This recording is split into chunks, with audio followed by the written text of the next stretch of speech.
Eh, el total, en lo que tenemos, si consideramos el centro de gravedad de los dos hidrogramas, es lo que se llama el tiempo de redistribución de la creciente, el tiempo de movimiento de la creciente, que tiene una componente de redistribución y tiene una componente de traslación. Las dos dan el movimiento de la creciente. Esto se utiliza a los efectos de poder discretizar con tranquilidad las cuencas grandes en subcuencas más chicas, a donde yo pueda determinar, por ejemplo, a través del método del hidrograma unitario en cada una de las subcuencas, los hidrogramas, y poder trasladar esos hidrogramas hacia aguas abajo en el cauce para convolucionarlos, para sumarlos a los hidrogramas de las subcuencas que están abajo. Entonces, primero tengo que ver cómo se modifica el hidrograma cuando llueve a través de un tramo de cauce para poder recién sumarlo al hidrograma que se da en la parte más baja de la cuenca. Sintéticamente para eso que se utiliza. Un caso particular del tránsito de crecientes, vamos a ver, es el que se da ya no en un cauce angosto y largo, sino en un vaso, como puede ser el reservorio que produce un dique, que produce un embalse, y que también vamos a ver que lo vamos a manejar con esta misma técnica del tránsito de caudales para ver cómo se modifica el hidrograma de la creciente que entra al embalse cuando sale del mismo agua abajo del dique. Bueno, ya han visto ustedes, si han leído el apunte, que hay dos tipos de tránsito. Lo que llamamos el tránsito distribuido o hidráulico y el tránsito hidrológico o agregado. En esencia, sabemos que las variables que mandan en el escurrimiento, en el flujo, dependen tanto del tiempo como del espacio. Y justamente los modelos de tránsito distribuidos manejan estas dos variables. Entonces, en esencia, todos los tránsitos son distribuidos. Pero bueno, bajo ciertas circunstancias podemos admitir, bajo ciertas simplificaciones, en agregar el tránsito en un tramo, en una sección o en un tramo de cauce, agregando todo a ese espacio, prescindiendo de la variable espacio y manejando todos los cambios en las variables que nos interesan en función del tiempo únicamente. Esos serían los casos de tránsitos agregados o tránsitos hidrológicos. El tránsito distribuido, ya han visto ustedes en el apunte, que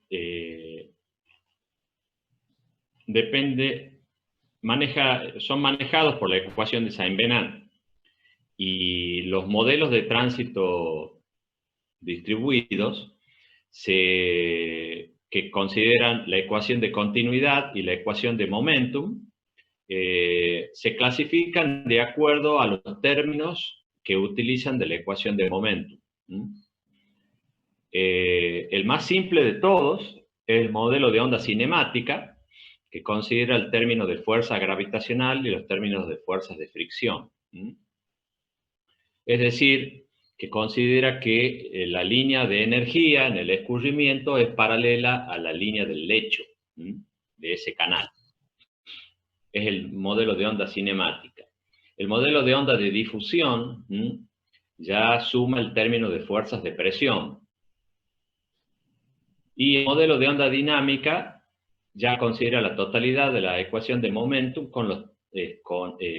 considerando ya también los términos de aceleración convectiva y los términos de aceleración local.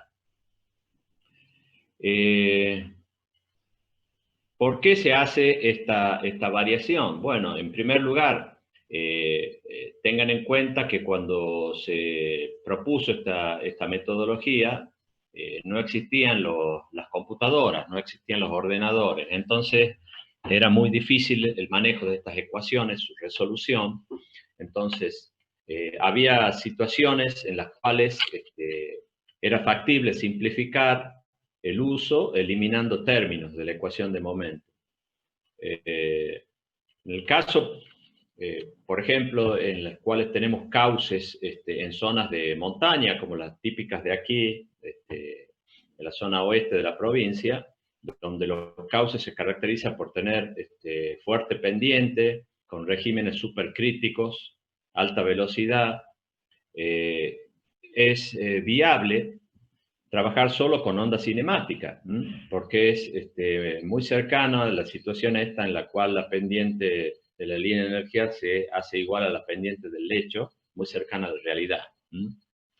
Cuando nos vamos al otro extremo, por ejemplo, si estuviésemos trabajando con cauces en la zona de la llanura deprimida de Tucumán, o la zona este de Tucumán, o Santiago del Estero, o en el litoral, a donde las pendientes son muy bajas, y ya los procesos de los regímenes tienden a ser subcríticos, y ya hay influencia del régimen aguas abajo hacia el régimen aguas arriba. En ese caso, ya cualquier interferencia que se produce en el escurrimiento tiene influencia hacia aguas arriba.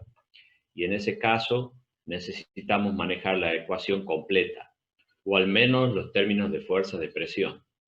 Modernamente esto no es un problema porque ya existe hoy software que permite trabajar con toda la expresión y resolver fácilmente la ecuación de momento. Entonces, se recurre en esos casos al modelo de onda dinámica. Bueno, en cuanto a los modelos de onda, a los modelos de tránsito agregado, se basan siempre, al igual que los modelos de onda, los modelos de tránsito distribuido, se basan en la resolución de la ecuación de continuidad. Una ecuación de continuidad agregada, por supuesto. En este caso, considerando un tramo de río o un sector, o un sector de una cuenca donde pueda yo tener un vaso y pueda hacer un tránsito en un embalse, por ejemplo. Tenemos como dato de entrada siempre el hidrograma, que es lo que estamos representando con la letra I, de input. Y como incógnita vamos a tener el caudal de salida, que lo estamos representando con la letra Q. Y también vamos a tener como incógnita el almacenamiento. Entonces estamos en un problema porque no es suficiente solo la resolución de la ecuación de continuidad, porque tenemos dos incógnitas. Necesitamos una segunda ecuación para resolver el problema. Entonces se recurre a lo que llamamos función de almacenamiento. Esta función de almacenamiento nos va a dar el almacenamiento, que aquí estamos utilizando nosotros para el almacenamiento, como ustedes se imaginarán, es un volumen. Y normalmente nosotros estamos acostumbrados a representar el volumen con la letra B corta. Pero bueno, como la mayoría de las propuestas que tenemos metodológicas tienen origen en autores, investigadores que exponen sus trabajos en inglés, lo normal es que se utilice para representar el almacenamiento, los volúmenes, la letra S, de storage. Bueno, decimos que necesitamos una función de almacenamiento como una segunda ecuación, y este almacenamiento va a ser función del caudal de entrada y sus derivadas parciales, y del caudal de salida y sus derivadas parciales. Bueno,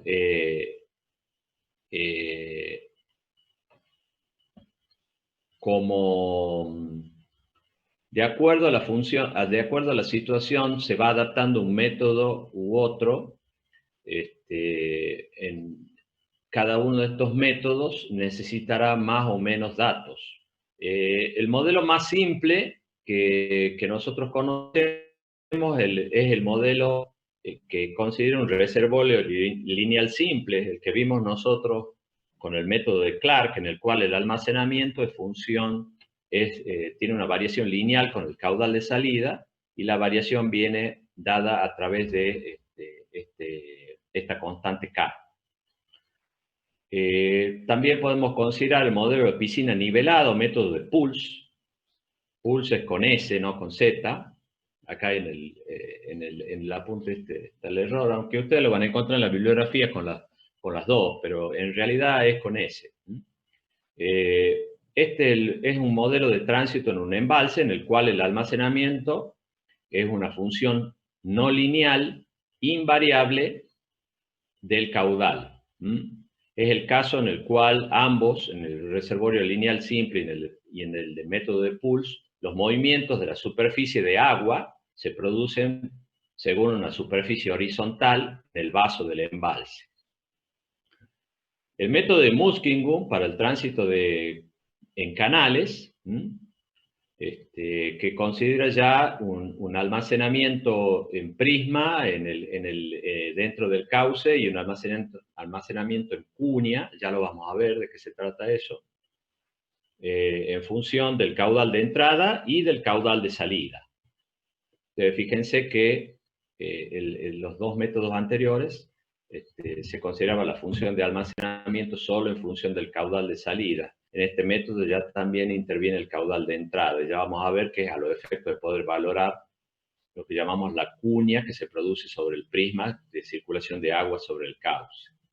El primer método, que es el del embalse lineal simple, es un caso particular, ya vamos a ver, de este método de Muskingum, que es cuando desaparece la cuña y ya se valora solo una superficie horizontal en un embalse.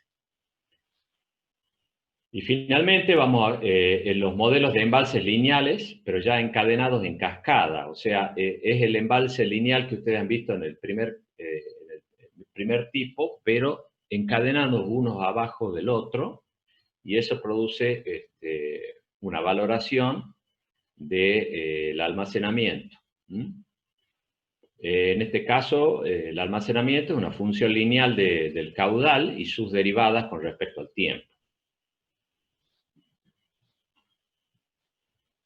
Bueno, lo que hemos hecho una síntesis rápida de algo que entiendo que ustedes ya han leído y que ya conocen. Entonces vamos a ir directamente a explicar estos métodos. ¿Alguna pregunta? Pues los que han leído el apunte, que se han quedado con alguna duda. Ingeniero, la ecuación de continuidad que nombra de Saint-Venant no es la misma continuidad que vemos en la de el otro método, ni la que vimos nosotros con el ingeniero Comba, ¿verdad? No, porque es la ecuación de continuidad agregada. Sí, no es la misma. Pero la que vimos con el ingeniero Comba sí es la misma. En esencia, todas las ecuaciones de continuidad son las mismas. Lo que pasa es que lo que está variando en este caso es que vos no consideras la variable espacio entre una y otra. Bueno. Gracias, ingeniero. De nada.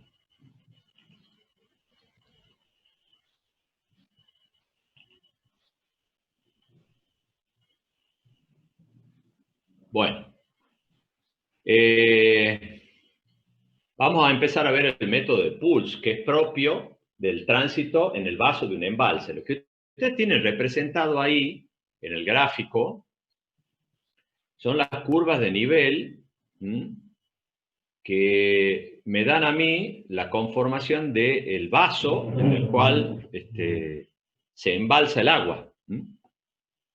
Esto, si ustedes ven en planta el valle sobre el cual se emplaza un dique y su embalse, como puede ser la Angostura, el Tafí del Valle o el Cadillal, se puede representar la morfología del vaso a través de curvas de nivel como estas que ustedes tienen acá. Lo que ustedes tienen aquí en este extremo donde convergen las curvas de nivel es el dique, que produce el cerramiento en ese vaso para que se pueda almacenar el agua. Lo que vamos a considerar ahora es cómo, a través de un proceso de laminación, cuando entra una creciente a ese vaso, a medida que se produce el crecimiento del nivel de agua dentro del envase,